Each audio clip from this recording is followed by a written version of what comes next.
Ay mga mare, magandang araw. Ay ito na naman pala yung kaganapan ko nga kahapon nga ito mga mare, sobrang lakas na naman ang ulan dito sa amin. Nung Webes nga ay sobrang lakas din kaya maagang pinauwi yung mga bata. Kahapon nga mga mare ay wala din pasok yung mga bata. Sa sobrang lakas mga mare ng ulan, ayan hindi na nga ako makalabas. Tapos ito na nga lang pala yung naisip kong iluto namin. Bali nagisa na nga pala ako dito ng sibuyas, bawang, luya at saka kamatis. Dahil masarap naman nga humigop ng sabaw, tapos ito na nga yung ulam namin. Wala akong ibang maisip kaya ito na lang, gigisa ko nga pala itong sardinas. Ayan, nung lumambot na nga yung kamatis ay nilagay ko na nga pala itong isang lata nga ng sardinas. Medyo na-miss ko nga rin ito mga mareng kumain ito dahil nga matagal-tagal na rin kami hindi nakakain. Siyempre para masimot naman yung sauce nga nitong sardinas ay nilagyan ko na nga yung lata nga ng tubig. Sa pangpalasa naman mga mare, naglagay ako dyan ng pamintang pino, patis at saka itong katas ng kalamansi. Yan, dahil kumukulo na rin yan mga mare, maglalagay nga pala ako dito ng 2 piraso nga ng itlog. At nagdagdag pa rin nga ako dito mga mare ng konting pamintang pino at saka asin.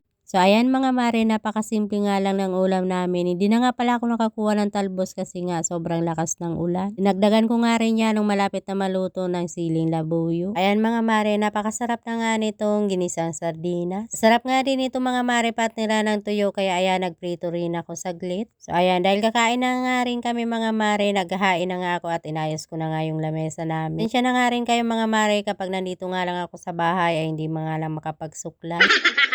Medyo tinatamaan ng katamaran ang inyong kumari dyan dahil may buwan ng dalaw na naman. Charis! Sarap sana maghilata lalo na't malakas ang ulan. Kaso nga lang ay hindi pwede dahil magugutom itong mga kasama ko. Charis! Miss mga mare, bali hindi nga pala ako masyado nagbibideo kapag kumakain dahil nga mahihain itong mga kasama ko.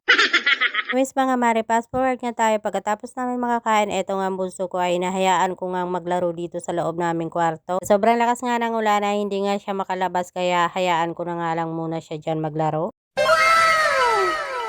At habang naglalaro nga itong bunso ko ay hinayaan ko muna nga siya at ako naman ay magtutupi dito mga mare dahil marami-rami na naman nga itong tupiin ko. Ilang araw na nga rin ito nakasampay sa aming munting kubo. Buti na nga lang ay natuyo pa rin kahit hindi nga nainitan. Pagtutupi pa nga lang ito mga mare, pero yung labahin na naman ay marami na naman nga naipon. O diba, buti pa nga yung labahin ay palaging maraming naiipon. Charis! Na pera ka na lang. Marami na siguro akong naipon. Charis! Alam ko, relate din kayo mga kumari ko dyan. Ay, wag na nga lang natin yan pag-usapan mga mare, baka naman masaktan lang tayo. Dahil mahaba-haba na nga rin itong video ko mga mare, ayan magpapaalam na muna ako. So ayun lang, see you in my next vlog. Bye-bye!